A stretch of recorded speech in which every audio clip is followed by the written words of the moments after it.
16페이지요. 한 절씩 봉독하도록 하겠습니다. 자녀들아, 너희 부모를 주 안에서 순종하라. 이것이 옳으니라.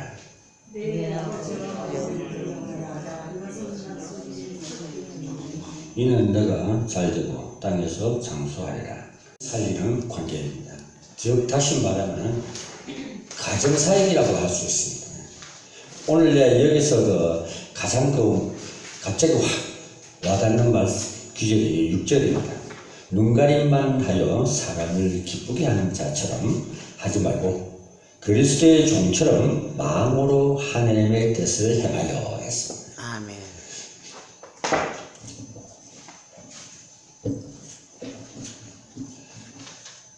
우리 가장 멋있는 우리 세그룹의 성도님들 옆에 분과 인사하시기 바랍니다. 하나님의 말씀을 믿음으로 순종합시다. 하나님의 말씀에 믿음으로 순종합시다. 네, 우리는 그냥 맹목적으로 순종하는 것도 조금 모순이 있습니다. 아브라함과 같이 확실하게 믿음을 가지고 하나님께 순종하고 하는 것이 가장 바람직한 우리의 신앙관입니다.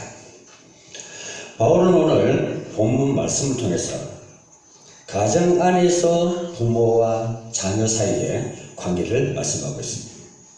또 그것뿐만 아니라 사회생활 속에서도 이루어지는 인간관계 등에 대한 이야기를 하고 있습니다.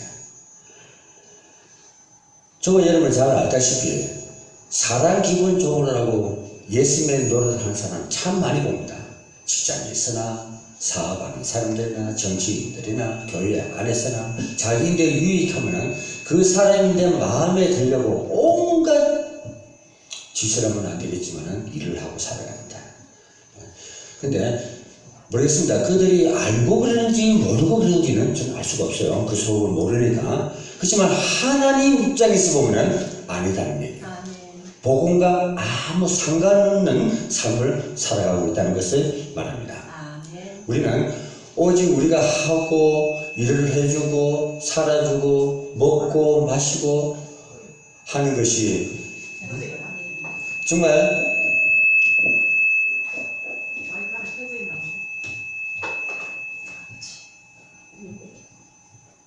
정말 우리가 하나님과 연관된 일을 해줘야 됩니다.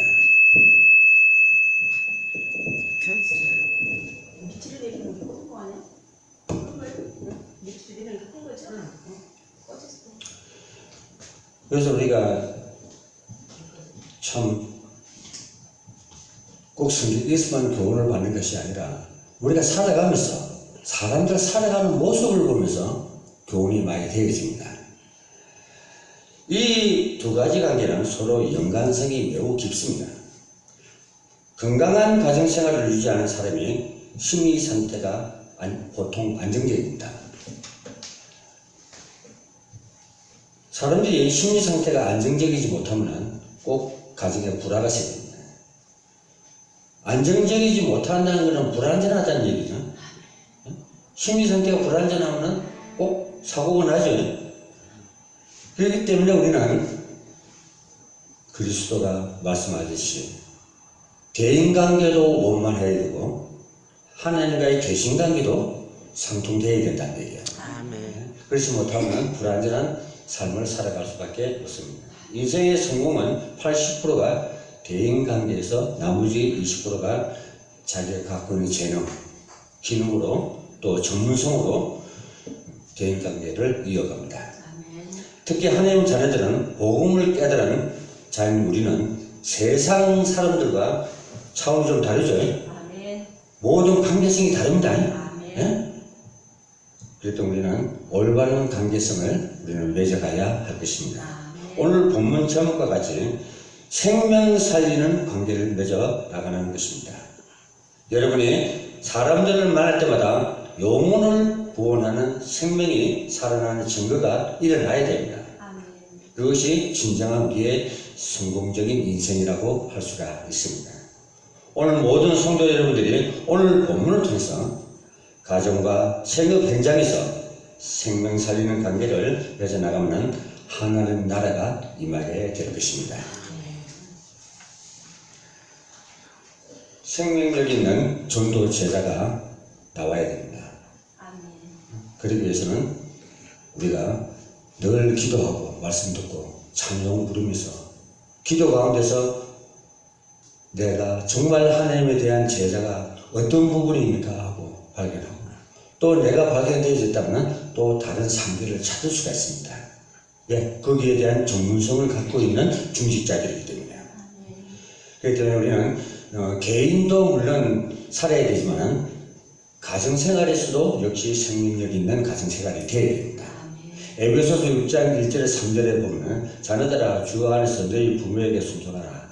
이것이 옳으니라. 내 아버지와 어머니를 공경하라. 이것은 약속 있는 첫 계명이니 이로써 내가 잘되고 땅에서 장수하리라. 그랬습니다.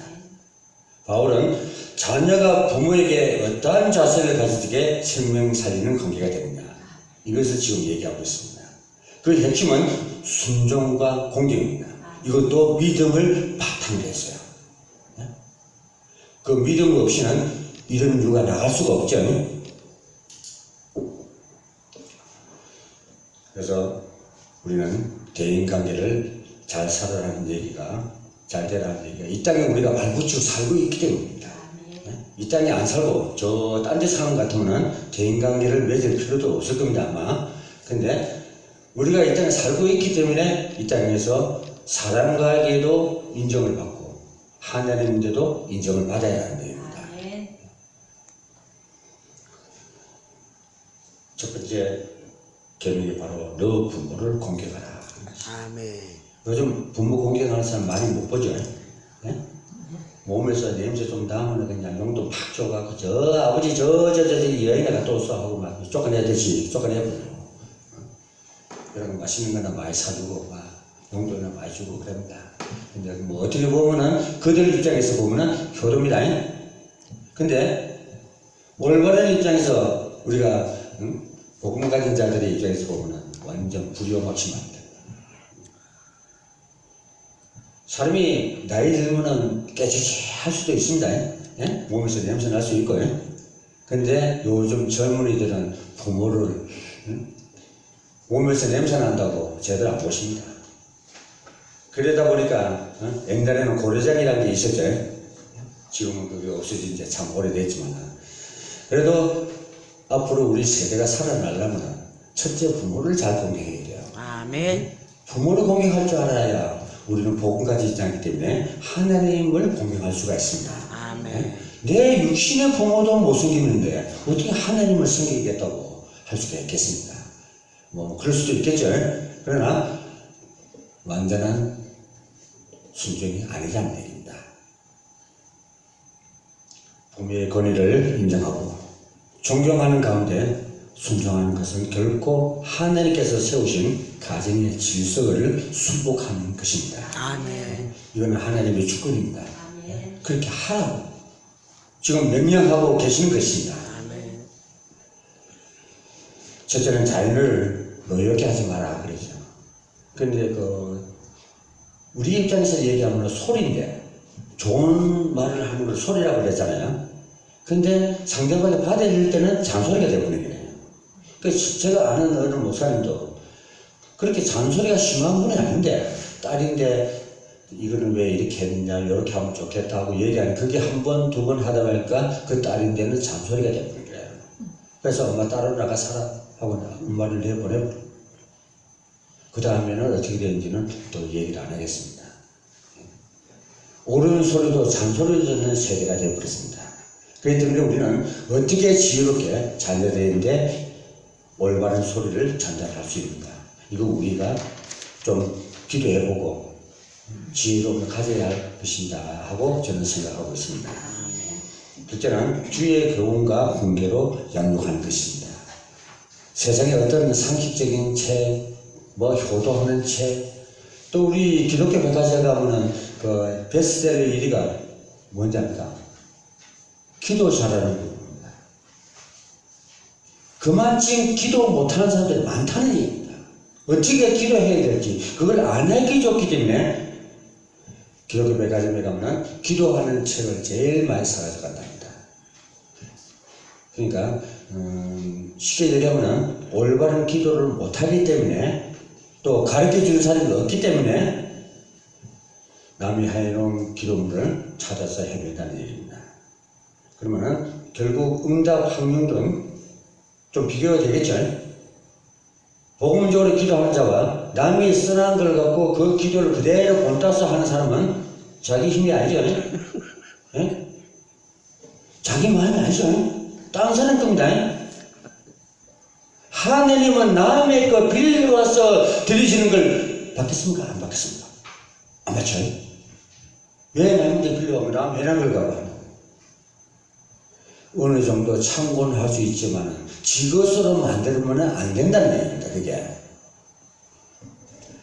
그래서 우리는 그 청년들인데도 이렇게 얘기를 합니다. 청년들이요, 이 아이가 태어나서 훌륭한 사람이 되어달라고 기도하지 마라. 우리는 원죄를 가지고 태어난 사람이다. 그렇기 때문에 이 아이가 태어나면서 영적 문제가 없는 아이로 태어나게 해달라고 기도해라. 잘되고 못되는 그 다음에. 그런데 우리 부모들은 뭐라고 기도합니까? 대통령 되게 해달라. 나오면 의사가 되게 해달라. 어제 판사, 검사들 잘 나가니까 그 사람들 되게 해달라. 그 인본주의라는 인본주의는 바벨탑은 뱃속에 있는 아이부터 쌓아라. 그럼 되겠습니까, 권사님? 안 되죠? 이 아이가 문제없이 기형만 막 태어나거든요. 그 가문의 영적 문제는. 그러니까 그 저지의 재앙이 뿌리가 그대로 내려오기 때문에 기형아가 이상한 아가 태어나고 그러는 거예요. 그러면 부모가 지혜롭다면 우리 예수님께서는 뭐라 하겠습니까? 아이야, 너는 영적 문제를 기형아로 태어나면 안 된대. 이 말을 누구인데 하느냐? 하나님도 하는 거예요. 그래야만이 정상적인 아이가 태어난다.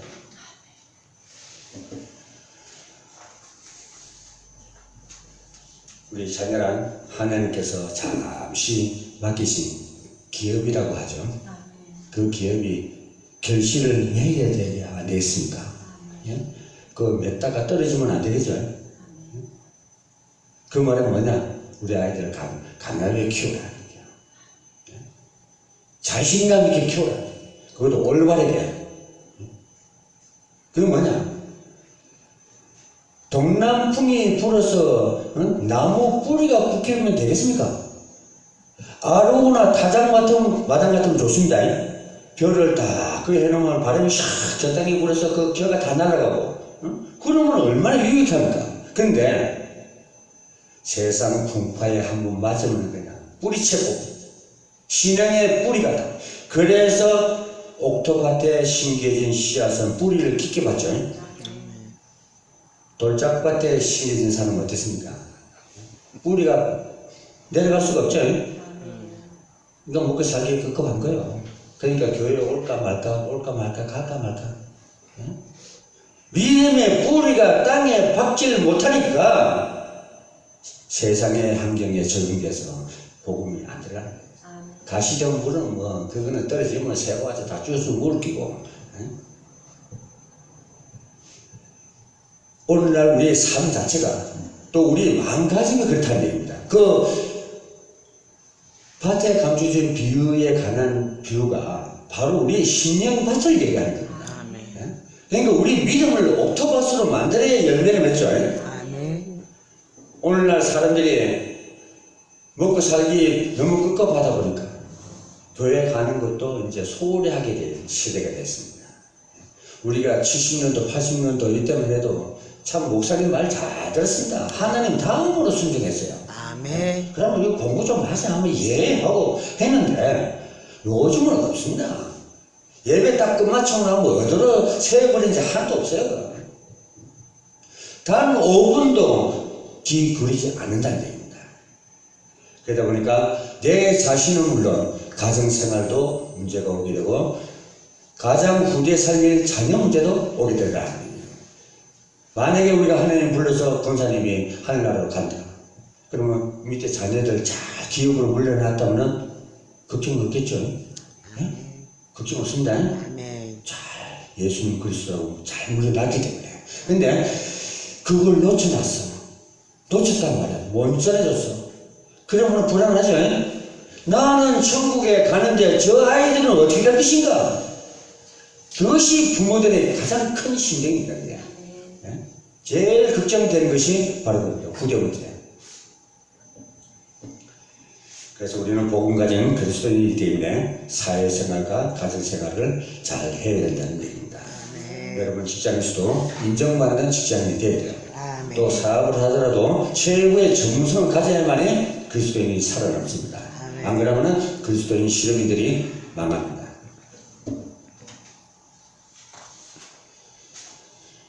우리가 생활 현장에서 생명건 것과 같이 자기 역할을 다 해야 됩니다. 왜? 자기 사업은 참 남을 뭉개서라도 성장시키려고 온갖 수단과 방법을 다 쓰죠. 근데 우리 예수 믿는 사람들은 그런 도전성이 없어요. 포기해버려요. 가다가. 왜 세상 사람들은 서비스 되기 위해서 정상으로 올라가기 위해서 수단과 방법을 하고 짓밟아 감수로 올라가는데 우리는 왜 정상적으로도 못 가냐? 막말로. 솔로몬의 지혜보다 이 세상 사는 사람들 더 뛰어난데도 왜 지혜롭게 못 사냐? 그것이 오늘날 저와 여러분들이 해결해야 할 문제들입니다. 목사도 마찬가지고 중직자도 마찬가지고 초신자도 마찬가지입니다. 이것을 바로 알려줘야만이 우리가 실족하지 아니하고 세상 끝날까지 예수님 그리스도라고 할 수가 있습니다. 아멘. 요셉이 자신의 입으로 굳이 하나님을 말하지 않아도 그가 이를 성실히 행함으로 해서 보디발에게 감동을 주고 보디발 집이 축복을 받았죠. 요셉과 함께 하기 때문에 그렇습니다. 만약에 요셉이가 다른 사람과 함께 했다면 결말이 안 좋겠죠. 그것도 다 하나님의 계획에서 단계별로 감옥에도 가고 총리가 되고 세상을 보게 된 것입니다. 그래서 우리는 설교 메시지를 붙잡고 정시호 무시로 기도하십시오. 다른 거 없습니다. 오늘 주일날 선포되는 메시지 제목을 잡고 기도하세요. 그리고 수요일날도 마찬가지고 또 그 외에 각 생을 살아가는 데 있어서 꼭 이거는 해결되어야 되겠다 싶은 게 있으면 기도 제목을 계속 남기세요. 만약 1년 후에 10년 후에 내가 평신도 때부터 검사 되기까지 중직자가 될 때까지 나 이런 제목을 놓고 기도했구나. 새삼스러워집니다. 그리고 응답된 부분들이 발견되어지게 됩니다. 그렇기 때문에 우리는 기도 수첩을 꼭 만드세요. 만드셔갖고 기도하시기 바랍니다.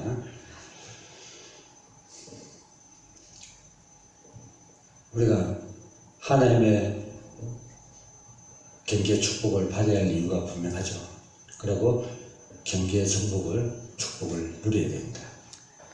그렇게 해서 저는 이 세상에 있는 돈을 다 누리라는 얘기는 아닙니다. 우리가 복음적으로 쓰여질 만큼 또 여유로운 만큼 어려운 사람을 도와줄 수 있는 만큼 선교사를 파송할 수 있는 만큼 우리는 경제의 부를 누려야 됩니다. 아멘. 어렵게 살면 안 됩니다.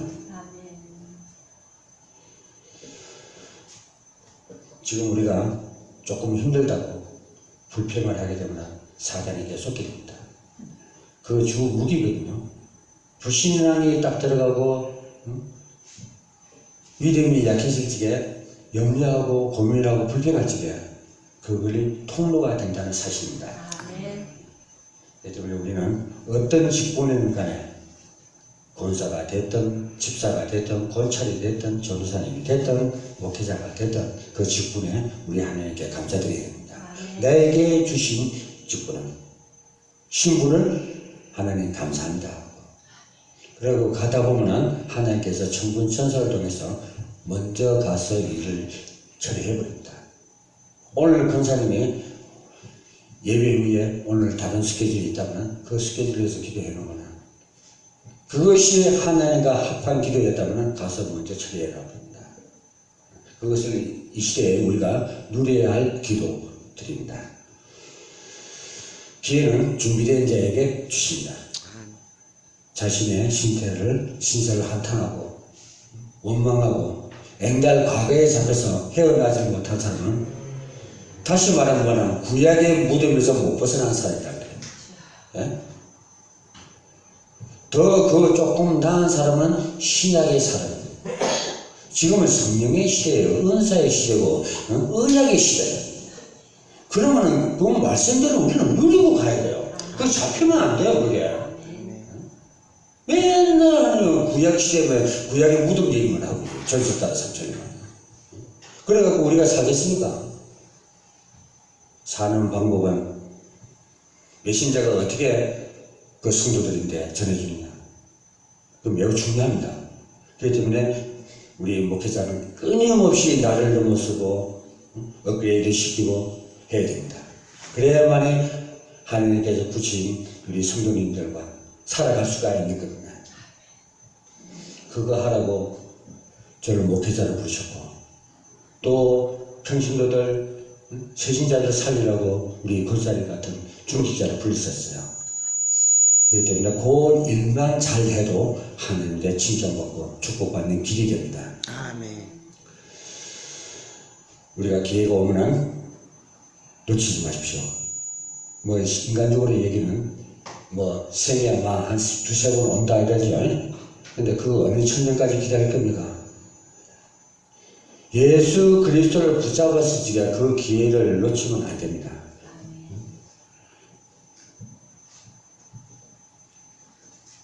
정말 하나님이 야, 너 대단하다. 어떻게 내 인데 이렇게 붙잡고 늘어지노 할 정도로.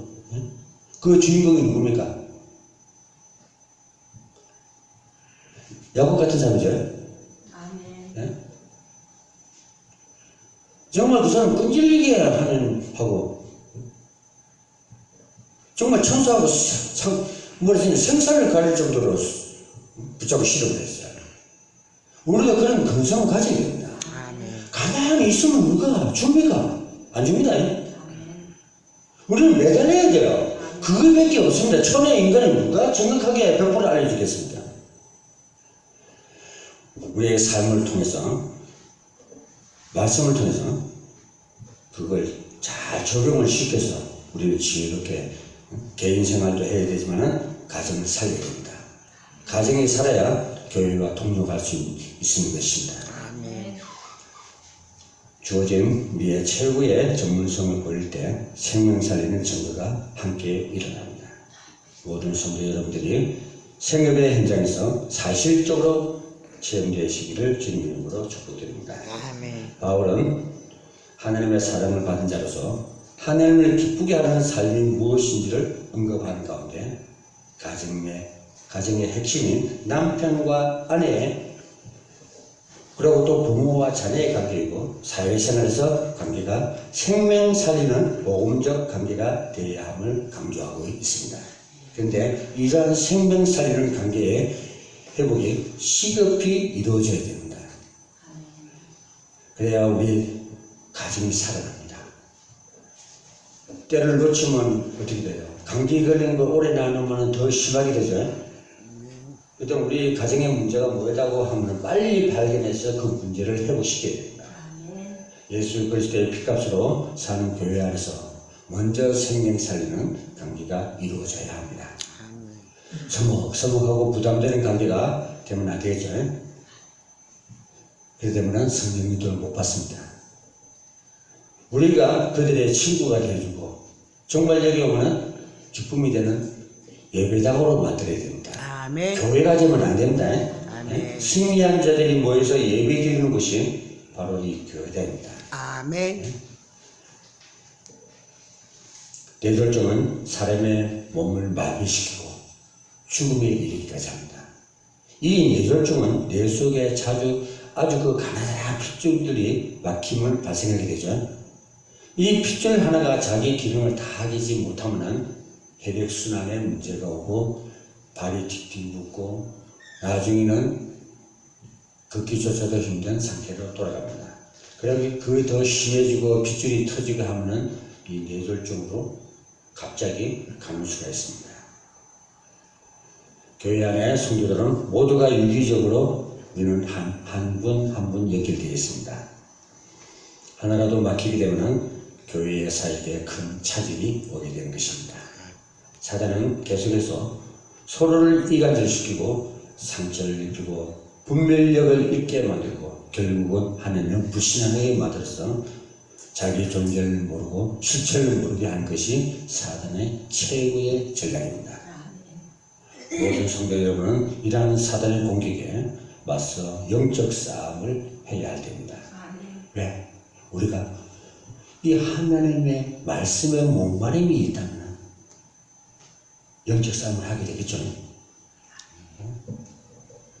하나님 믿는 백성들 중 이 세상을 찾아주신 그리스도를 위해서 우리는 영적 싸움을 할 수밖에 없습니다. 안 그러면 다시 뺏겨버립니다. 모든 우리 성도들이 이제는 생명 살리는 관계의 모델이 되셔야 합니다. 요 앞에서 선두로 행하시려는 이 언약의 성취를 축복을 사실적으로 누리게 되시기를 주님 이름으로 축원합니다. 아멘. 잠깐 기도하겠습니다. 하나님 감사합니다.